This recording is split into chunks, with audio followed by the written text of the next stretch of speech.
moon cast a pale glow over the vast kingdom of Azia, illuminating the sacred Obinze na Ozo, the grand hall where only the most revered men of the land, Ndi Nze and the Ozo title elders, gathered. These were not ordinary men. They were the custodians of the land's traditions, the sacred bridge between the living and the ancestors, the unseen hands that upheld the laws of the gods and the culture of the people. But on this night, the air was tense. A storm of uncertainty had swept through Azia, shaking the very foundations of its tradition. For centuries, Ndi Nze and the Ozo-titled men were the pillars of Azia's governance. The Ozo title was not given, but earned through wealth, integrity, and devotion to the gods. Those who bore the title carried the sacred Ofo staff, a symbol of truth and justice, and spoke only the words of righteousness. Their role was beyond leadership. They were the soul of the kingdom. Ndi Nze, on the other hand, were the spiritual council of Azia. Chosen by divination and ancestral will, they interpreted the laws of the land, settled disputes, and performed rituals to keep harmony between the people and the gods. The kingdom flourished under their guidance, for they were the custodians of peace. But now, Azia faced a crisis unlike any before. A powerful man named Ichi Okadike, once a noble leader, had defied the sacred order. He had committed an abomination, something that had not been done in living memory. He had bribed his way into the Ozo title, corrupting the sacred process. The gods had warned of doom, and the elders whispered that misfortune was upon the land. It was said that on the night of Okadike's initiation, the ancestral flame in the Obinze na Ozo flickered and died, a sign that the gods rejected him. Soon after, strange occurrences plagued the land. The Uhamiri River, which had never dried in centuries, began to shrink. Crops withered, and a mysterious illness struck the children. The people murmured in fear. The Ndi Nze summoned an emergency council, for if the gods were angered, Azia's very existence was at stake. The sacred hall was filled with tension. The great Ofonze, the staff of truth, stood in the center, marking the beginning of the sacred trial. Every Ozo-titled man sat in a perfect circle, their red caps gleaming under the dim light of the oil lamps. In their midst sat Ichi Okadike, his face unreadable, the eldest of the Ndi Nze Okonkwo, who had seen over 70 planting seasons, rose. He struck the ground with his Ofo staff, and silence fell upon the hall. Okadike, he began, his voice as firm as the ancient trees of the land. You have been accused of defiling the sacred title of Ozo. The gods have shown their displeasure, and Azia suffers. You will speak, for truth cannot be hidden from the gods. Okadike chuckled, defiance in his eyes.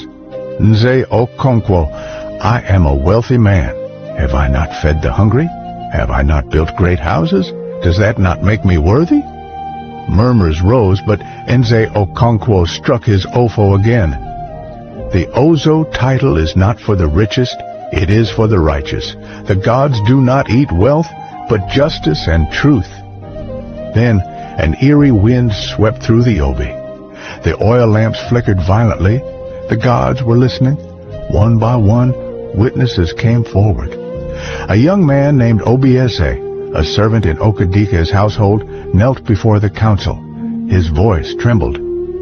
I saw it with my own eyes, he confessed. I saw Ichi Okadike place Ego and Tamu, bribery, into the hands of the initiators. The gods were not called to judge his worthiness. He forced his way in. Gasps echoed through the hall. The Ozo men shook their heads in disbelief. Such a crime had never been heard of in Azia. Nze Okonkwo raised his Ofo high. The gods have spoken through the mouths of men. Okadike, do you deny it? For the first time, fear flickered in Okadike's eyes.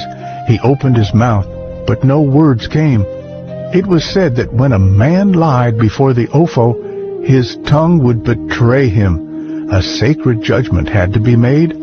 If the gods were to be appeased, a cleansing ritual was necessary, but the price was heavy.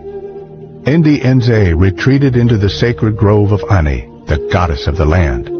After hours of ritual, they returned. Their faces were grim. The gods have decreed, Nze Okonkwo announced. Ichie Okadike must step down. His title is void, but that alone will not cleanse Azia. A greater sacrifice is required. A chilling silence fell. He must undertake the Igbo Ozor ritual, Nze Okonkwo declared.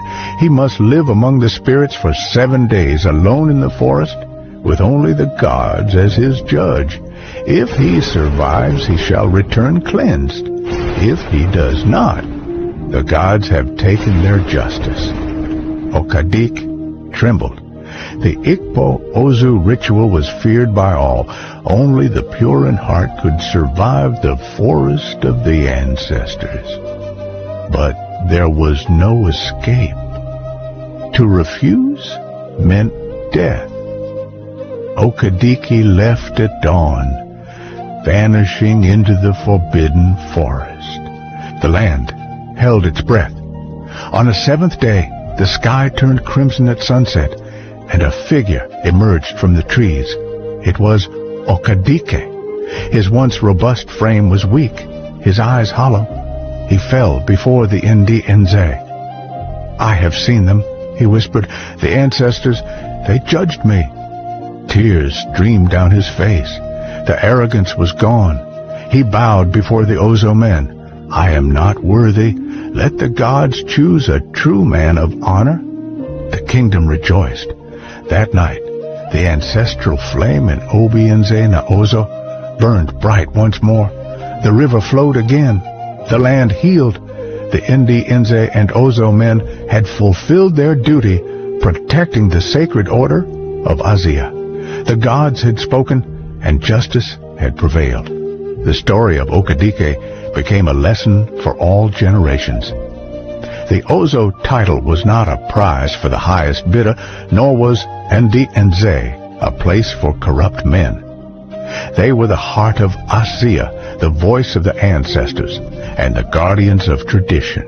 And as long as they stood firm, Azia would never fall.